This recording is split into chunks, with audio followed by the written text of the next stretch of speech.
ఉరుము ఉరిమిందంటారు, ఉరిమాడంట. మెరుపు మెరిసిందంటారు, మెరిశాడంట. కంప్యూటర్ దగ్గర నుంచి కాలీఫ్లవర్ వరకు, పారే నదుల దగ్గర నుంచి జారే జలపాతాల వరకు ప్రతిదీ స్త్రీలింగానికే సంబంధించిందిరా. ఈ భూమి మీద మగాడు ఒంటరివాడు. అంటే మనకెవరు లేరా? ఎందుకు లేరు? అందరూ అంతరిక్షంలో ఉన్నారు.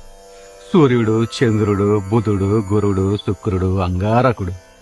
ఈలాన్ మస్క్ గాడు మగాళ్ళందరినీ మార్స్ మీదకి తీసుకెళ్లే రోజు కోసం ఎదురు చూస్తున్నానరా. అప్పటిదాకా ఏం చేయాలి? కోపాన్ని కంట్రోల్ చేసుకోవాలి, ఆహాన్ని అణిచేసుకోవాలి. బానిసగా బతకడం బ్రతుకు తెరువు చేసుకోవాలి నాయన. నేను చేసుకోను. అయితే ఏం జరుగుద్దంట? అయినా ఇందాక నుంచి నేను చూస్తున్నాను, నేను ఇటుపక్క ఉంటే నువ్వు అటుపక్క చూసి మాట్లాడతావేంటి?